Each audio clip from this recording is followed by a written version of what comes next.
How's everyone doing? Good. You're a lively bunch this morning. Yeah? It's Halloween, so that's why. You're always a lively bunch though, right? Yeah, yeah. 9:45, 8:30 people are a little we're just getting going. You know?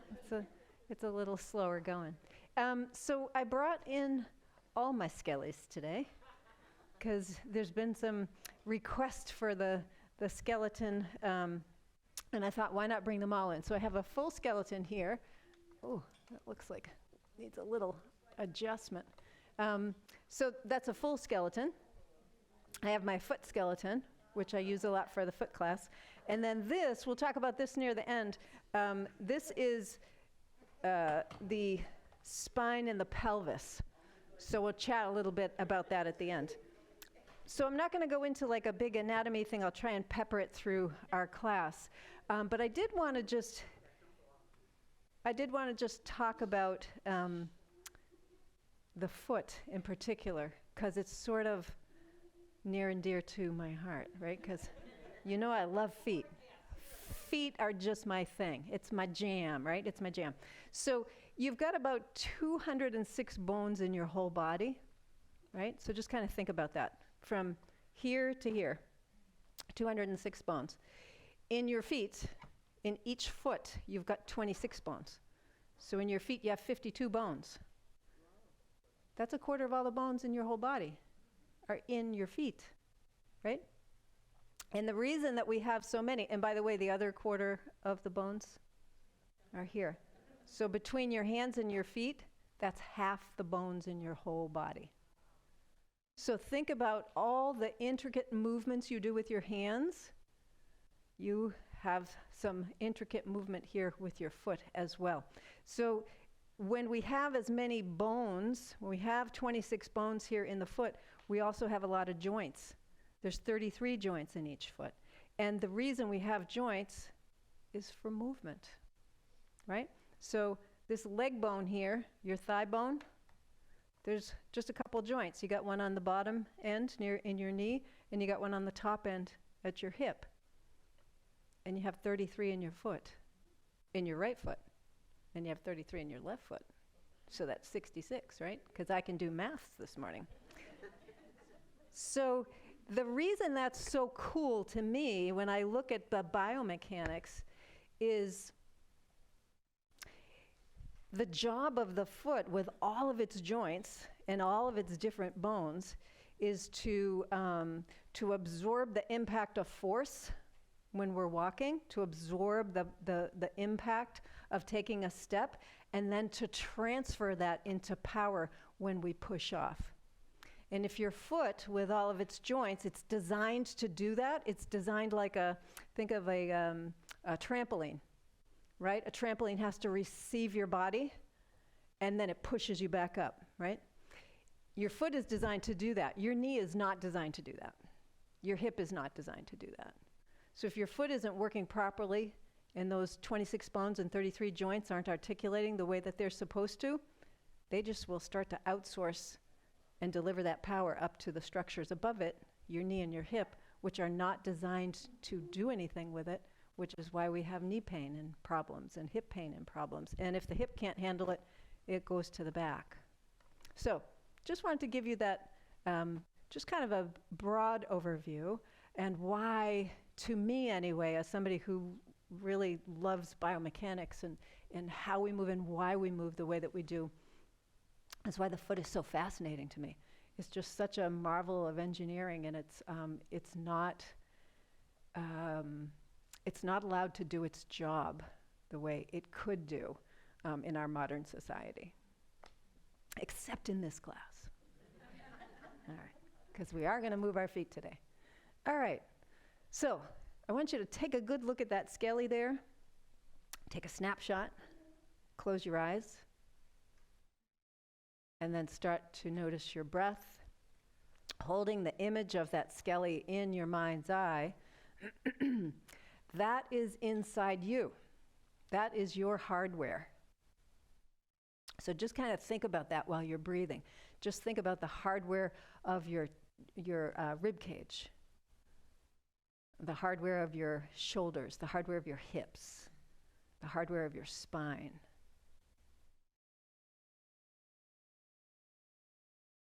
And as you're inhaling and exhaling, I want you to pay special attention to your rib cage. So when you breathe in, all those bones that make up your rib cage are expanding out a little bit because there's some cartilage between them. And then as you breathe out, all of those bones are contracting a little bit because then the cartilage contracts a little bit. So breathing in and breathing out, you can start to deepen your breath.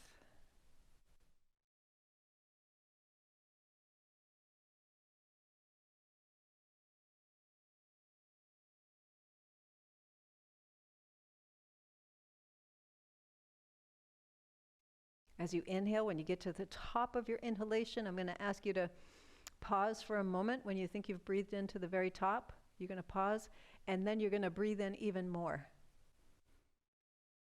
And then exhale, going down into your exhalation. So we're going to do this each time, right?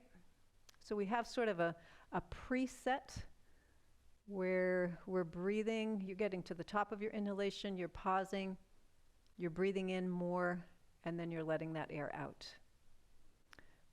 Because we breathe without thinking about it, almost 20,000 breaths a day, we're not even thinking about it. We get into this preset, and the preset is usually not our maximum. There's usually a lot more space for inhalation than what we're accustomed to. So we can change that just by doing this little exercise, by bringing some awareness to it, by purposefully breathing in more after you feel like you've gotten to the top.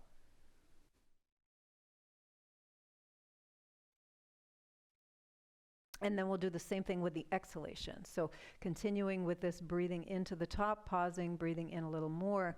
Now when you get to the bottom of your exhalation, when you feel like you've breathed out all you can, you're going to pause, and then you're going to pull your belly muscles in a little bit and see if you can breathe out just a little bit more. So we're trying to exaggerate and lengthen the end of the inhalation and the end of the exhalation. Now the exhalation can be a little bit trickier, so you might visualize this. You've got a sponge with some water, it's wet, and you give it a little squeeze over the sink, and the sponge is still a little bit wet, but it's not sopping wet. This extra exhale that we're doing is like taking that sponge and wringing it out. You're trying to get it as dry as you possibly can. So that little exhalation, that little extra exhalation, is like wringing out the sponge as opposed to just giving it a squeeze. And the reason for that is just like with a sponge, if you have a wet sponge, you can't pick up any water. If you have a sponge that you've wrung out, you're going to pick up a lot more water. And that pickup of water is your inhalation. So on the exhalation, if you wring out the breath, you'll be able to get more in-breath. So just a couple more of these.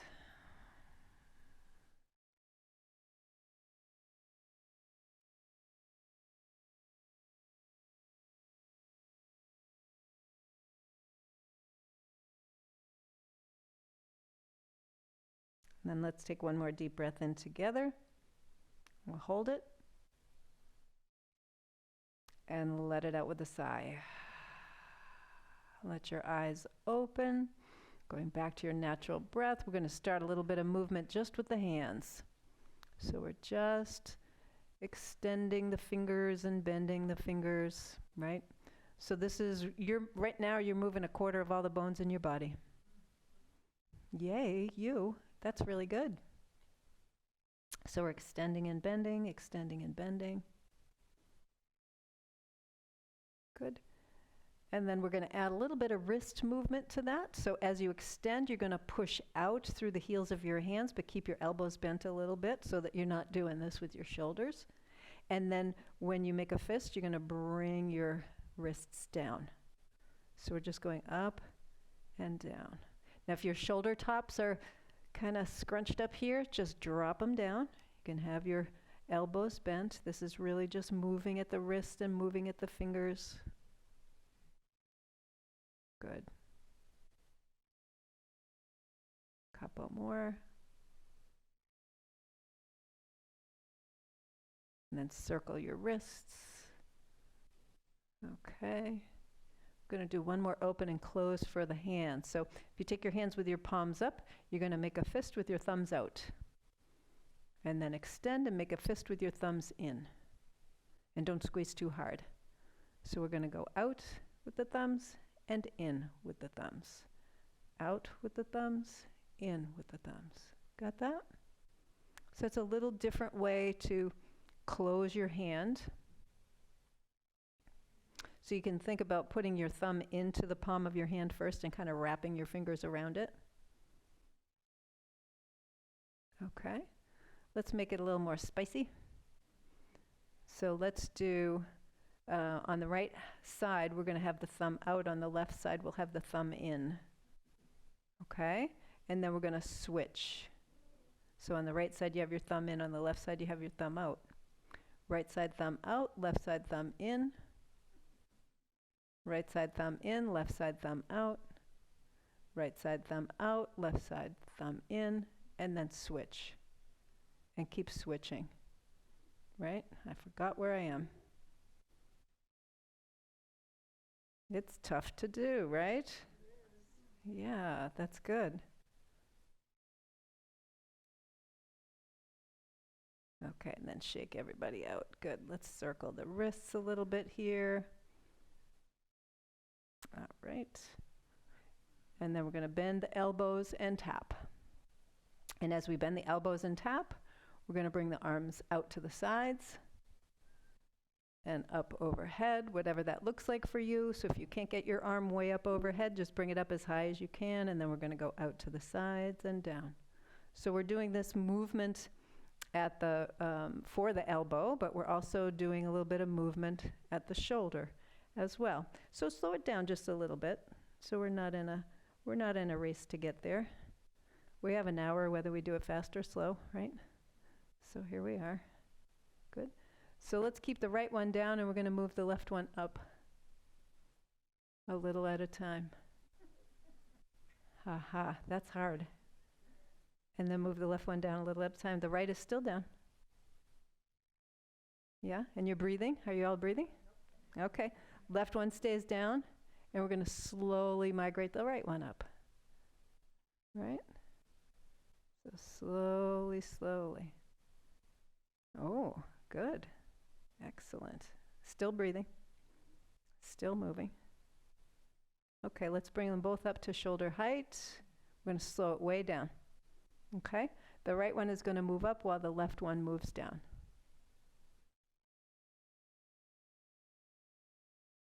And then we'll move them back toward that midline again.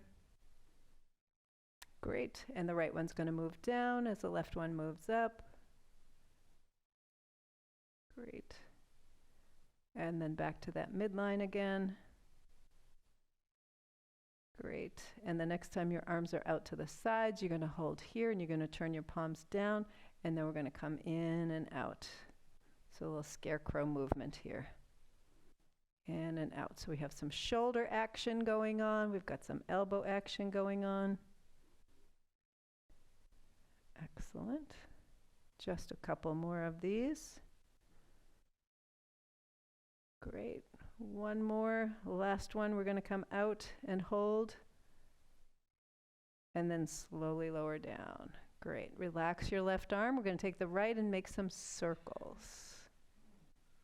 Nice big circles. So as you're moving here, most of the movement is happening in your shoulder joint. That's up here. So your shoulder joint, keep going. Your shoulder joint is the top of your collarbone here and the top of your arm bone right there. So as we're moving this, let's see if we can do this. This is a little clicky up here, but that's what's happening inside your body.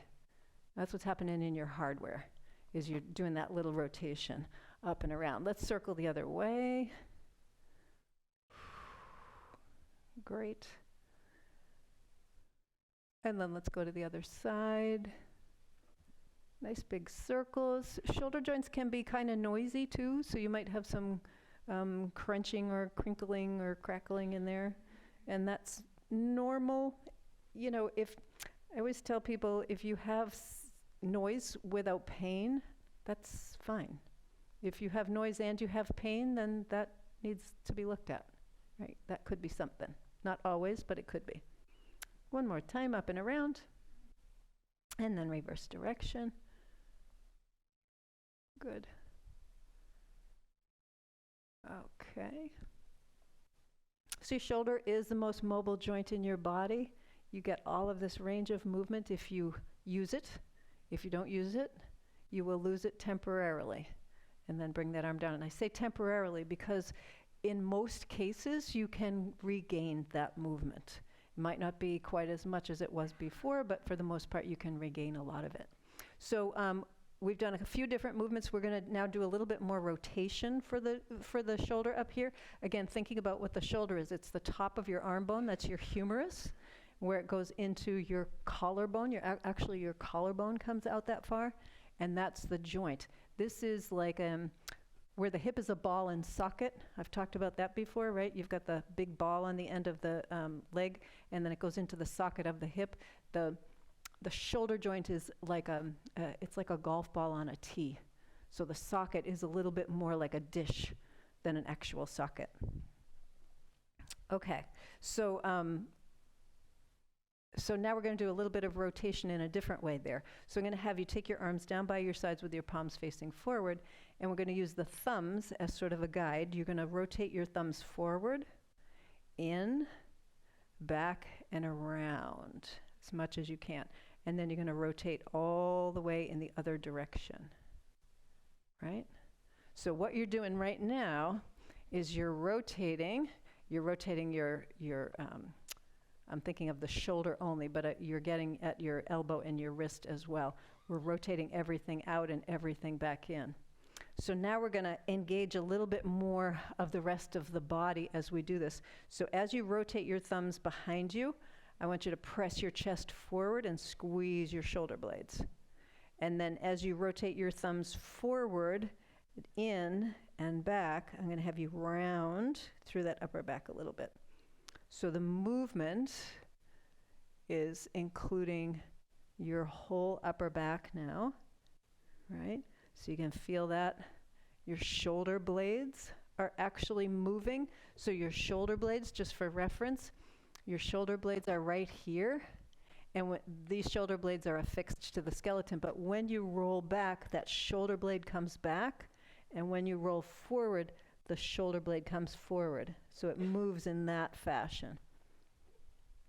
So the next time you're forward, I'm going to have you hold here and breathe and see if you can round a little bit more. And then we're going to roll back and hold here and breathe. Let's see if you can rotate just a little bit more. Great. And then release that. Let the arms come down to your lap. Close your eyes. Let's just kind of roll the shoulders a couple of times here. All right. Let your eyes open. We're going to take that right arm with the palm down. We're going to go over to the left. And then with the palm up, we go out to the right. So turn the palm down to the left and up to the right. This is the Vanna White, right? Doesn't she do that? No, it wasn't Vanna. It was The Price is Right. That's right. The Price is Right, ladies. Remember them? That's what they would do. Was it the Broyhill Dinette, right? You know what I'm talking about. Oh, boy. All right. So the next time you have your arm behind you, we're going to hold it there, right? Reaching that arm back. Turn your head to the left. And keep turning to the left. Ooh, and keep reaching that arm back behind you. Wow. And then bring everything back to center. Let that hand come back to your lap. We're going to do the same thing on the other side. So over to the right and back to the left. And thinking about the movement in your skeleton, right? So thinking about your shoulder blade, how when you bring your arm over to the right, that shoulder blade is following the arm. It's coming off your back a little bit.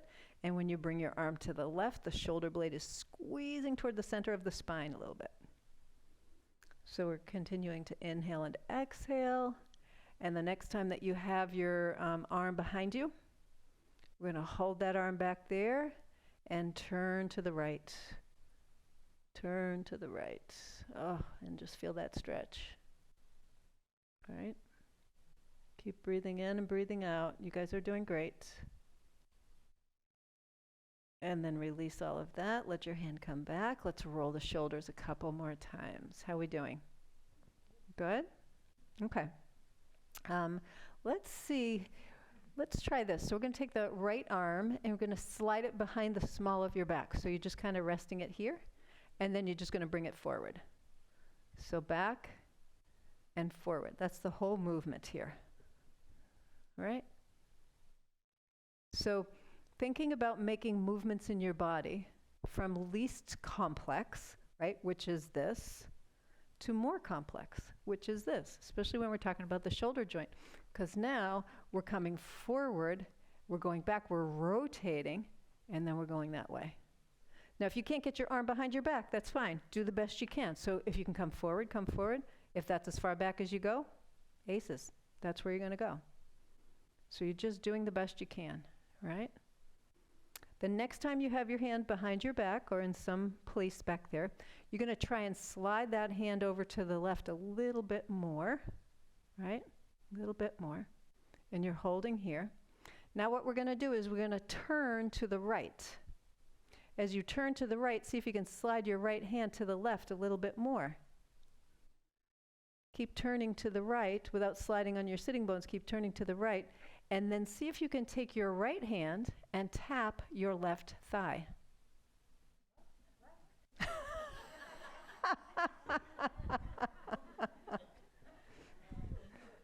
I love that. That's great. So here you are sitting, right? So you're going to take your right arm, let's move this out of the way. You're going to take your right arm back there, and you're going to try and tap your left thigh. Is that easier to understand? Yeah? So it's just a destination. We're just headed for that zip code, guys. We don't actually have to buy a house there. So we're turning to the right, because that's how you're going to get a little farther, is by turning to the right. And then see if you can take your right hand and tap your left thigh. There you go. Huh?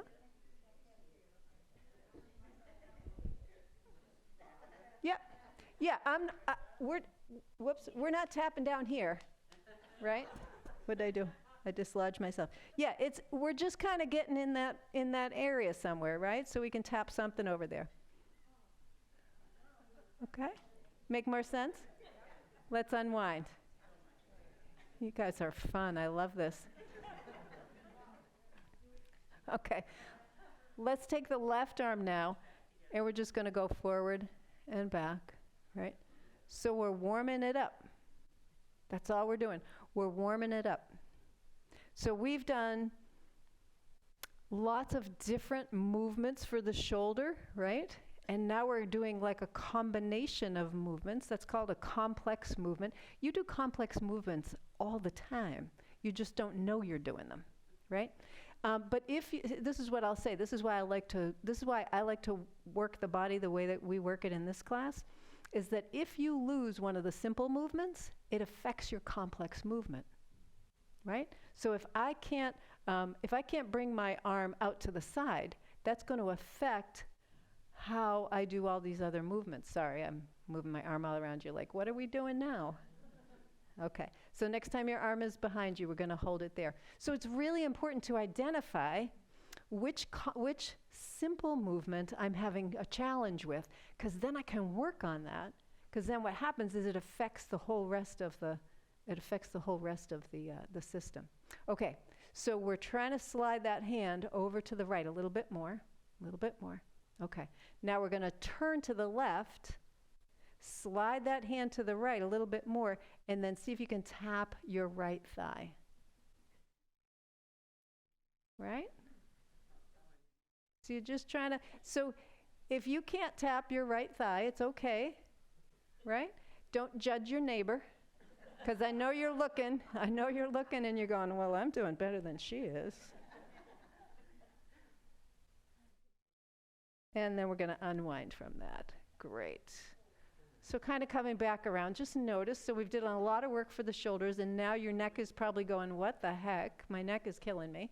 So let's do some yes movement, right? So we're just relaxing the shoulders, letting the head do the movement here. So we're lifting and lowering. Good. And then let's do a no movement. So are we having fun yet? You're shaking your head no. But yes, you are. Good. I'm glad you are. I am too. I always have fun with you guys. Okay, and then let's come back to center. We're just going to drop the right ear to the right shoulder, left ear to left shoulder. And as we do this, let's take the hands off the lap. We're going to push the hands down toward the floor. I don't know about you, but I feel this much better when I have my hands in this position. And any of you guys who do, I know there's lots of classes here where you use hand weights. This is a great stretch if you're holding a little dumbbell in your hands. Do this neck stretch with the dumbbell in your hand. Oh, that feels so good. It stretches everything really well. So just a couple more of those. Good. And then coming back to center, roll the shoulders a little bit here. Good. Okay, so let's kind of shift focus a bit. We're going to go down to my favorite part of the body, the feet. So how many bones? 26. You guys rocked it. How many joints? 33. I love it. I won't tell the other class how well you did on that. What's that? Oh, I can tell them? Oh, okay. Make them feel bad? You tell them. So let's lift and lower all the toes. So again, just thinking about the structure of the foot, right? I was talking earlier about being able to lift and lower your toes. That's really critical in the gait cycle. That's really important for how you walk, because if you can't lift and lower your toes, you can't get your foot out of the way, right? So if I can't lift my toes when this foot comes forward, I'm going to drag the top of my foot on the floor. If I can't extend my toes like this, I'm not going to get enough push off. I'm going to try and rely on my knees or my hips to do that, right? So I want to make sure this is a very simple movement, right? Very simple up and down. There's not a lot of complexity, in other words. I'm saying simple, and I don't mean it's easy, because it's not necessarily easy, but it's simple in that it's just lifting and lowering. We're not doing anything kind of crazy. Okay, so now let's keep the littles down and lift and lower just the bigs. And you're breathing as you're doing this. Good, and maybe this is getting a little easier. If you've been doing this for a while, maybe this is feeling easier, or maybe it's not. And then we're going to keep the big on the floor, and we're going to lift and lower all the littles. So we're lifting and lowering littles. Okay, and then we're going to relax all of that. And on the right, you're going to lift your big, and on the left, your littles. And then switch. So on the right, you're lifting your littles. On the left, you're lifting your big. And switch. Right big, left littles. Left littles, right big. So you're just going back and forth, right? If you've lost the thread, don't worry. You're just doing, on one foot, you've got the big toe down and the little toes up. And on the other foot, you've got the little toes down and the big toe up. Just going back and forth like that. Good. And just for reference, since we're talking all things skelly today, okay, you can relax your feet now. Let's do a little Barbie foot on the right, and on the left, we'll just go back and forth a little bit. Just because we're talking about the skeleton today, in your toes, each of your toes has 3 joints, except your big toe. Your big toe only has 2 joints. But your big toe has 2 satellite bones. Isn't that interesting? But they don't count those, actually, because not everybody has them in the same way.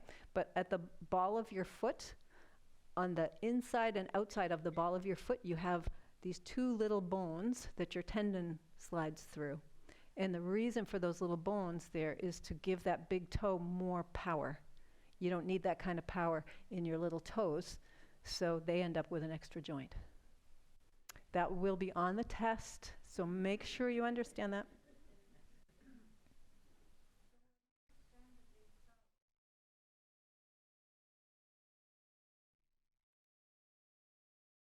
Say that, I'm sorry, say that again.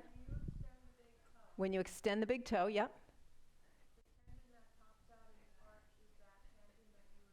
This is one of them, yep, yep. That is your, that's actually your flexor hallucis longus. That won't be on the test. I made that up, yeah, yeah. Yeah, it is, in other words, it's one of your arch tendons, yeah, yeah. That's all that is. So we did our Barbie foot, yeah. So let's do some work for the ankle. So your ankle has 3 bones that come together in your ankle. Again, since we're talking all things skeletal, right? So you have your leg bone, that's the big one here. That's your tibia.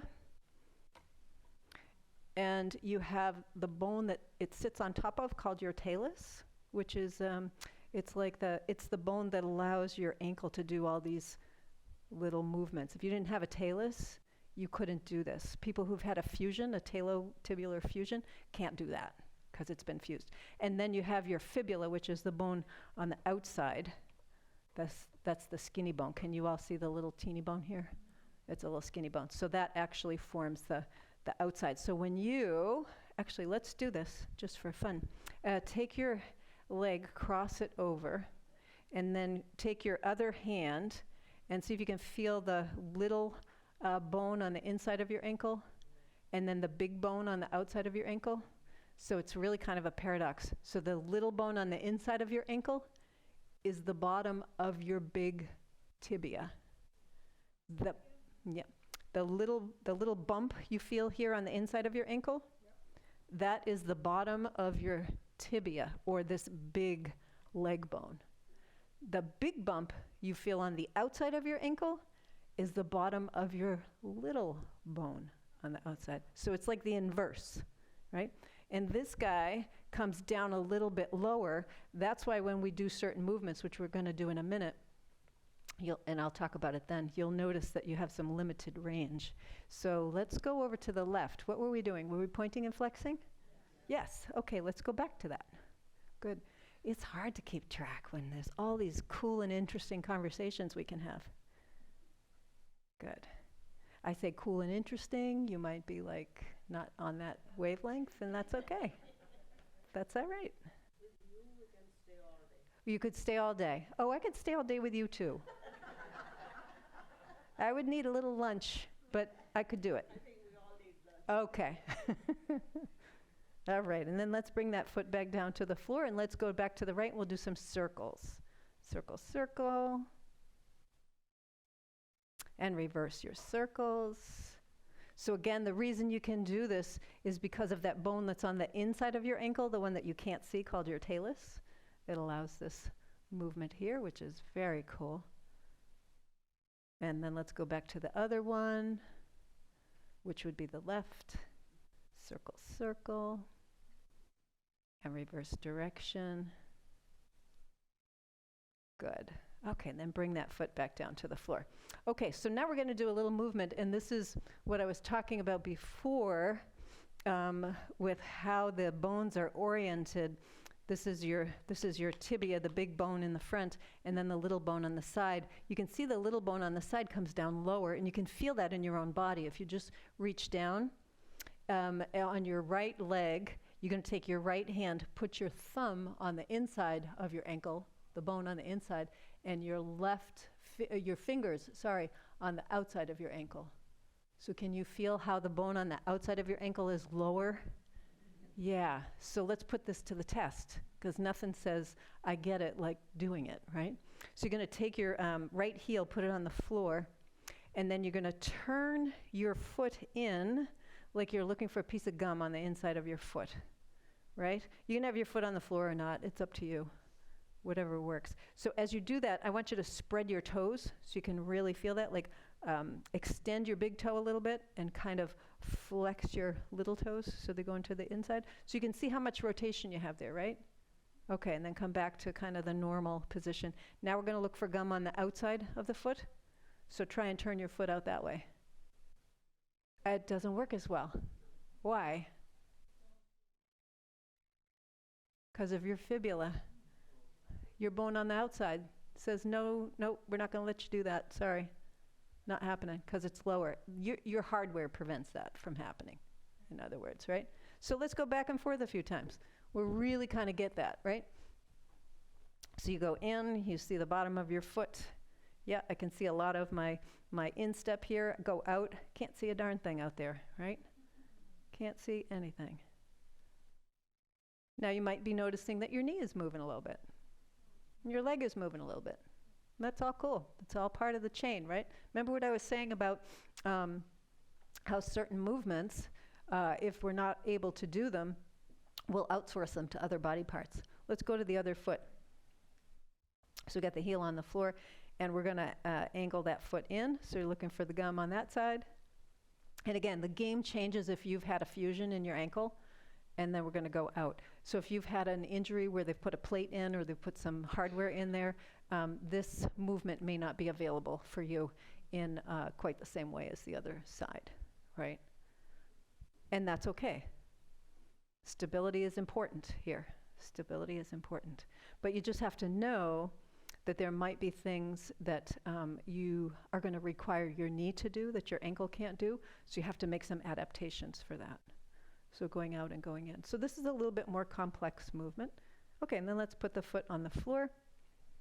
And then take your feet with your heels kind of maybe 8 or 10 inches apart.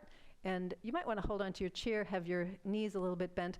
Turn your feet so that the soles of your feet are looking at each other. And then turn your feet so that the soles of your feet are looking away from each other. Right? So try not to do it all with your knees. In other words, try not to do this. Right? We're trying to do it with the ankles as much as we can, but the knees are moving too. Right? And use your toes. Reach your toes. Like when you come in, don't just turn your feet in like this. Reach your toes. And then reach your toes out. Good. And again, notice where you're feeling it. Knees, maybe a little bit of hips. Are you breathing? Right? That's super important too. Okay. And then come back to kind of that neutral. Let's just tap it out a little bit here. So we've done quite a bit of work for the foot, the ankle. All right, and then let's do some movement for the knee. So just bending and extending, because the knee likes to bend and extend. That's its job. The bone in your knee, your kneecap, is the same kind of bone. Remember I said the big toe has 2 satellite bones? They're called sesamoid bones. Did I say that to you guys? I said that to the other class. So they're called sesamoid bones. They kind of look like a little sesame seed. So the 2 sesamoid bones in your big toe are very much the same kind of bone as your kneecap. Your kneecap is also a sesamoid bone. Isn't that fascinating? If you're a bone nerd, it's pretty fascinating. And then we'll bring that foot to the floor. And we're just going to extend and bend. Good. I did break my kneecap. So did they put a screw in it? They put 2 screws in there. Yeah. It does.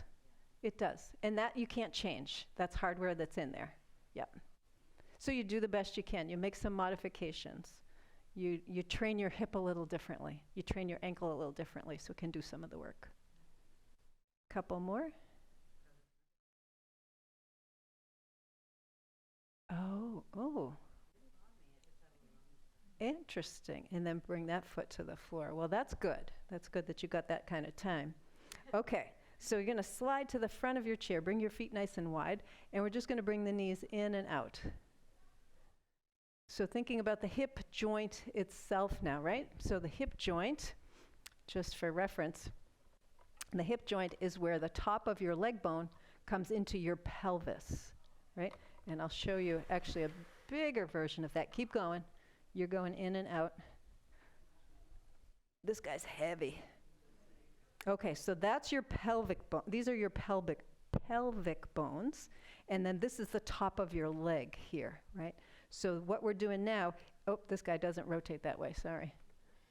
We're rotating that in and out in the socket, right? Just like that. All right.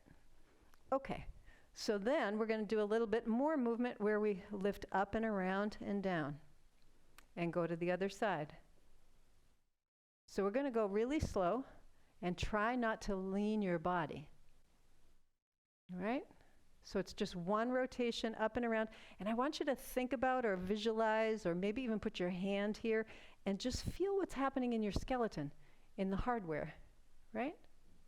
So again, if you've had an injury, you've had a hip replacement, or you've had something happen here in your hip, you're going to notice a difference in the side that is non-surgical and the side that is surgical.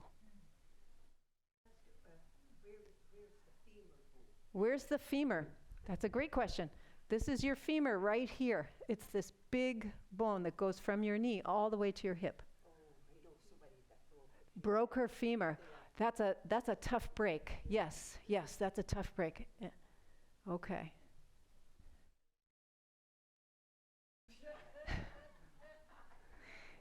All right, and then both feet on the floor, and we're going to do the reverse. So whatever direction you were going in before, if you were going up and out and around, we're going to go the other way, right? Now that might be easier or it might be more challenging, right? So nice and slow. And again, just thinking about how that leg bone, how that femur comes in contact with the hip socket right here. As you're moving that, let me move this out so you guys can all see. As you're moving that, we are rotating. Can you see that bone is rotating in the hip socket? That's really great. You got all kinds of stuff in there, by the way. You have cartilage. You've got synovial fluid, which is like hip juice, right? It's a really slippery liquid in there that allows for this kind of movement. So just one more time on each side. Great. And then let's just kind of bring the feet out. We're going to go from side to side just a couple of times, and then we're going to get into a little more challenging movement for the hip. So we're kind of building it up, right? Building it up. Okay. If you have your socks on, keep them on. If you have your socks off, you're going to want to grab a sock to have under your foot, because we're going to do a little bit of sliding on the floor, okay? So you're going to turn your body toward the kitchen. Kitchen is to your left, if you were wondering. Okay.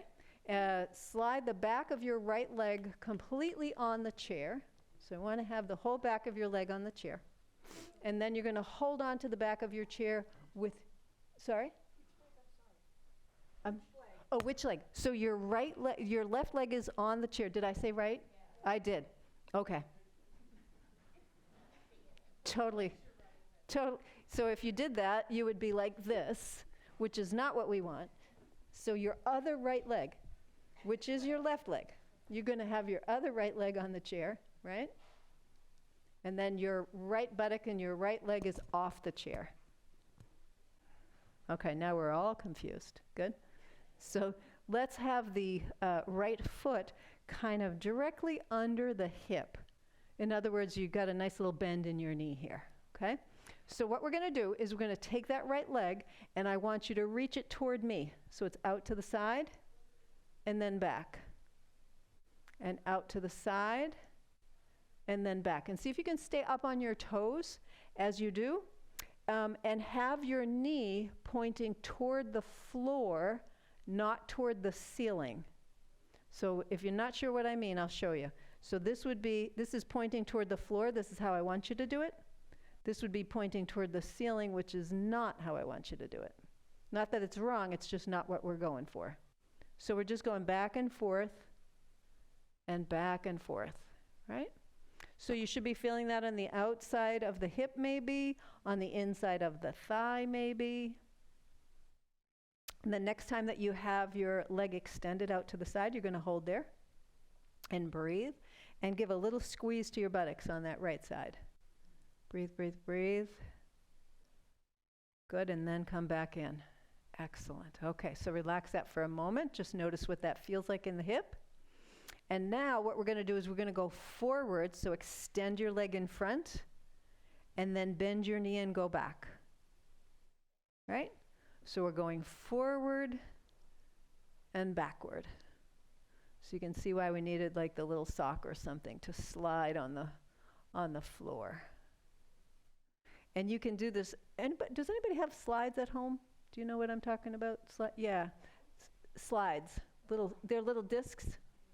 They're relatively inexpensive, and they'll slide on the carpet. So that's what I love about them. You just put your foot on it, and it's plastic on the bottom. You can also do it with a paper plate for free, right? So if you don't want to buy a slide, you can just use a paper plate, and just put your foot on it, and it'll slide back and forth. I like free. If I can't have free, I want cheap. And then come back to kind of that neutral position. Okay, so we went back and forth. So thinking about our skelly, right? We did back and forth. So see what's happening at the hip joint. This girl's got some major ligament laxity. And then we're going to go. And then we went out to the side, right? So we did all of that. Now we're going to do a big rotation here, right? So it's like you're going to Swiffer the floor. So you're taking the foot, and we're just making a circle. Go forward, around to the side, and out to the back. And hold on to your chair, because I don't want anybody falling off. And each time you do this, see if you can make your circle a little bit bigger. So make it a little bit more of a challenge for yourself, right? So the bigger your circle, the more challenging it's going to be. And then just for fun, next time your foot is into kind of that neutral position where your heel is under your hip, let's go in the opposite direction. So whichever way you went before, we're going around the other way. And you'll notice that the foot has to rotate, the ankle has to rotate. There's a little rotation in your knee. So the bigger your circle, the more you'll feel that rotation in those other joints. Remember what I was saying about how they all have to work together, right? Did I say that already? I think I did. It's hard teaching 2 classes back to back because I think I said something to you guys and I didn't. And then bring that foot back in. Whew. Let's turn to the front. Just kind of feel the right side and left side, right? Maybe give a little massage there if that side needs it, where it needs it. So we just did all the movements, or many of the different movements that you can do at your hip. We hit the big ones. We hit the highlights of the movements that you can have in your hip. And that, again, was dependent on how much mobility you had in your toes, right? Because we were out on the toes, going back and around. How much mobility was in your ankle? How much mobility is in your knee, right? So you kind of see that progression as it goes. Let's turn toward the TV. Back of your right leg, your for real right leg now, is on the chair. And the outside of your left hip is off the chair. And your foot is kind of directly underneath your hip. Okay? So once again, we're going to just go out. So you're going to put your foot toward me with your knee facing the floor, and then back in. So we're sliding out and in. Just as a reminder, so you want your knee facing toward the, going in the direction of the floor, not like this, not toward the ceiling, right? So we're kind of keeping the hip rotated in a little bit. Yep. And you want to make sure you're sliding, right? Next time you slide out, you're going to hold here. And we're going to engage the muscles here in the outer part of the hip, down into the leg. Really squeeze your butt a little bit here. Squeeze, squeeze, squeeze. And then relax. Good. Take a breath. And then we're going to go forward and back. All right. So forward and back.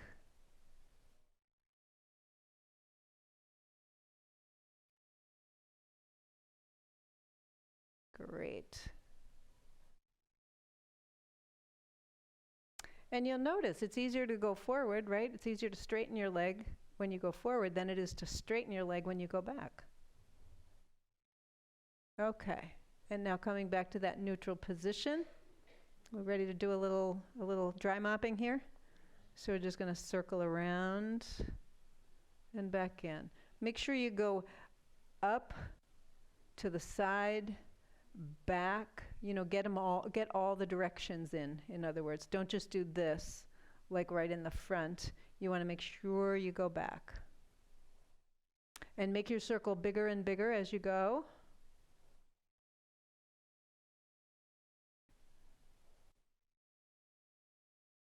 Good. And then at some point you can reverse the direction.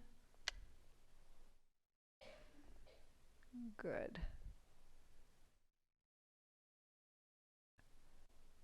Excellent. 2 more.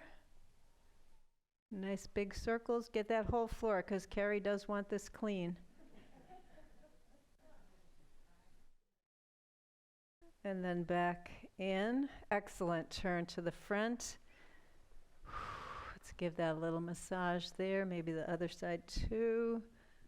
What's happening there? So some people are going to feel it more in the outside of the hip. Some people feel it in the inside, maybe in the knee, down into the knee. So it really depends on what you have kind of going on.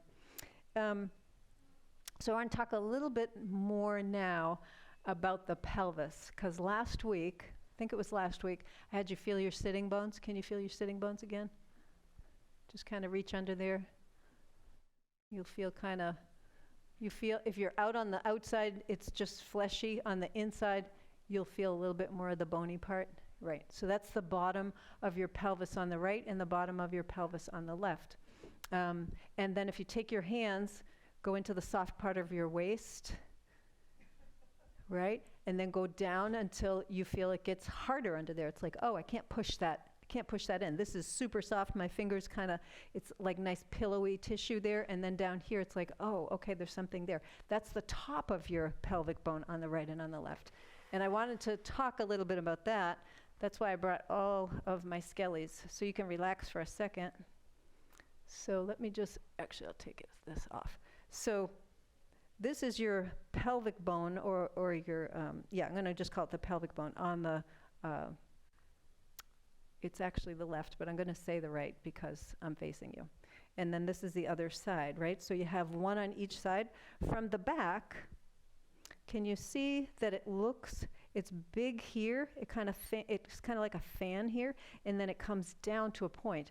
What you're feeling, your sitting bones are right there on the bottom. It's actually part of your pelvic bone. It is the same bone as this one up here.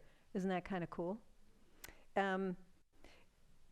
So for orientation, I talked last week about the pelvis, that we need to be mobile. We need to have mobility in the joints of the pelvis in order to walk and move and sit and stand and do all of those things. So to start that conversation, I just want to bring your attention to what I'm holding in my hand, which is your spine, right? So the pink bones, that's your cervical spine or your neck, right? So that's your cervical spine. All these blue bones, thoracic spine, yeah. And that's where all your ribs click in, right? So you got all of that. By the way, your spine is not this color, just in case anybody was wondering. Below your thoracic spine, so when you if you take your hand up to your rib cage, right, you can feel your rib cage, and then gently walk your fingers down to get to the bottom of the rib cage, and then you can feel you can tuck your finger under that last rib. Don't push too hard. That's where your rib cage ends, and then all these green bones, that's your lower back or your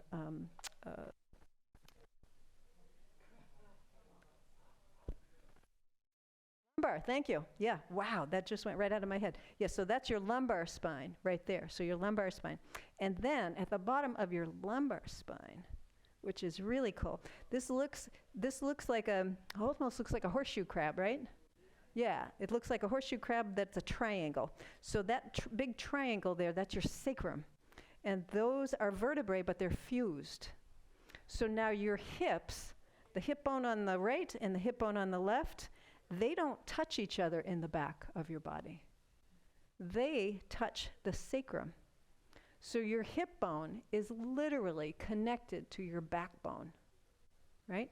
You've got a joint line in here and a joint line in there. So if you've got difficulty moving your hips, it's going to affect your back. I'm going to come around to the front.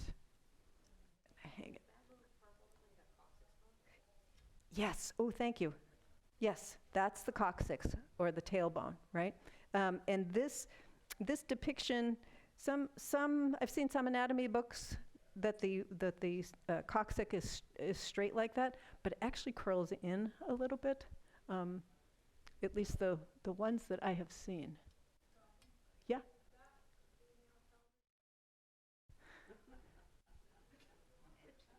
That looks female to me. I think both, yeah, these are both female pelvises. So how do we know that? It says girl on it. No, sorry. The female pelvis has a wider fan here. The male pelvis is narrower here and taller. So the male pelvis, this is a better one to show you on. If this was a male pelvis, instead of there being that much space between the lower rib and the pelvis, there would be about that much space. That bone comes up really high in a male pelvis. Thank you for that question. All right. So the front of the pelvis. So we have the hip bone on the right, the hip bone on the left. They don't join in the back. They join the sacrum, so they join the spine. But in the front, I don't know if you all can see this, there's a little, well, it's actually pretty big. There's a piece of cartilage right in between the front of the right hip bone, because this is still part of that pelvis, and the left part of the pelvis. There's a piece of cartilage in there that provides, again, some movement. Now, that's important for childbirth, but that's also important just for walking and daily living, right? What else did I want to say about that? So this is how this is how your hip bones connect through that one little point in the front. They don't connect to each other in the back. So again, just thinking about how things have to work together, how movement in one area will restrict movement in another area. If I don't have, I talk about the feet all the time, right? If I don't have the movement in my feet, in the bones and the joints of my feet, and they can't receive the impact of walking, I either stop walking, which is not good, or I keep walking and I start to outsource some of that to my knee or to my hip or to my back, because we just saw the hip bone is connected to the backbone. So, all of that to say, this is a marvelous piece of engineering. And you get to drive around in this every day, right? Like, that's how I think about it. It's like I get to drive this thing every day. And I get to decide where I go and how I go, right? So it's not even so much where, but it's how. How do I get there? Do I get there by not thinking about it? Do I get there in a way that that allows me some creativity and joy? And if I get there in a way that allows me some creativity and joy, my hardware is going to be thanking me, and my software is going to be thanking me. So, yeah. All right, so let's close our eyes for a moment. Just kind of take in all of this. We talked a lot about our hardware today. We talked a lot about the skelly today. And that's super important to understand what underlies everything, you know, because we judge ourselves so much about the outside. You know, how do I look? You know, what do I look like? But our hardware is basically all the same. And that's a really cool thing. So just breathing in and out, just take a moment to appreciate your hardware. Appreciate your bones, your spine. We just talked about all those beautiful places in your spine, the cervical, the thoracic, the lumbar, the sacral, the coccyx, the hip bones. Or I said the hip bones, but I meant the pelvic bones. So the pelvic bone on the right, the pelvic bone on the left. The fact that half the bones in your whole body are in your hands and your feet, wow, that is amazing. And as you breathe in and out, just take a moment to be grateful for this amazing body that you have. This amazing marvel of engineering. And the fact that you get to drive the bus here, that's pretty special. Breathing in and breathing out. Feel your rib cage rise and fall.